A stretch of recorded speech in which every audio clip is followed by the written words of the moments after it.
The White House ended the year with a big political victory yesterday after House Republicans agreed to pass the payroll tax cut. But how long will the political aftershocks be felt by congressional Republicans and the GOP presidential candidates? And joining us now is Major Garret, congressional correspondent for the National Journal.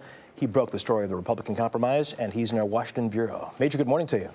Good morning, Russ. Great to be with you. Let me ask you something. Just how fractured is the Republican Party now after this vote? Well, look, the House Republicans have to figure out a way to legislate. They wrote a good bill, a year-long extension of the payroll tax cut, and they paid for it with offsetting spending cuts. They liked that bill. They wanted to fight for it. But what they failed to realize is the president was never going to sign it. Senate Democrats and Senate Republicans didn't think much of it either.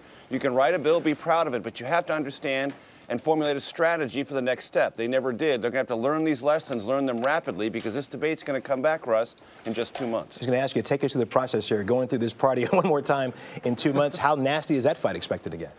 Well, it's Christmas Eve, but we're going to be experiencing Groundhog Day on this entire payroll tax issue. The White House is going to fight again for a millionaire surtax, just as it did before, to finance this payroll tax cut extension. Republicans are going to oppose that and offer up spending cuts. I had a long talk yesterday with Chris Van Hollen, Democrat from Maryland, who's going to be on this committee where this is all going to be sorted out. Democrats are already drawing a lot of very hard bargaining positions against many of the suggested House Republican spending cuts. And here's the big divide, Russ, not just among House Republicans, but Senate Republicans, because they think if they do the politics right this year, they could win a majority in the United States Senate. That's why so many Senate Republicans broke from the House Republicans. Let's talk about until House Republicans and Senate Republicans work that out and understand how to coordinate their politics, they're going to remain divided on this issue. I say, let's talk about President Obama. He seemed to take a victory lap on this yesterday before heading out for his vacation. Let's take a listen to what he had to say.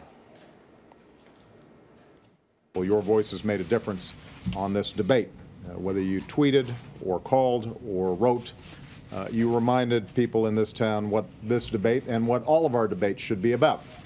It's about you. Again, Major, as you said, it's a Groundhog Day again in 2 months. But does this victory for the president, if you will, have the legs to carry into next year, an election year? Look, every victory matters, particularly on the cusp of an election year. And when the president talked about social media there, what he was implicitly referring to is his own re-election campaign's effort to re-energize that 2008 coalition that was so powerful for the president.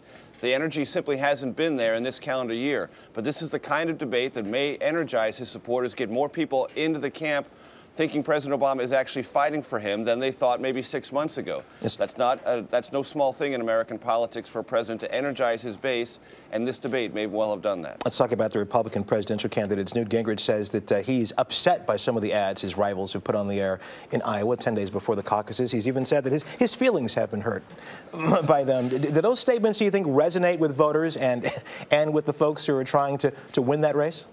Well, they resonate for the people who are attacking Newt Gingrich because they know it's working. It may resonate with Iowa voters who tend not to like and tend not to reward quote-unquote negative politics. But what the reality is Newt Gingrich rose very quickly in Iowa, and he's now falling very quickly, and he doesn't have the organization to back himself up. So when he says his feelings are hurt, what he really means is his poll numbers are hurt, and if Mitt Romney wins Iowa, he'll very, very much strengthen his approach to the Republican nomination. If Ron Paul wins, and I wouldn't rule that out, then he goes to New Hampshire, and if Romney wins there, then he re-strengthens and re-solidifies what has always been true, that he's the front runner, at least nominally, until someone knocks him off. Major Garret of the National Journal. Happy holidays, my friend.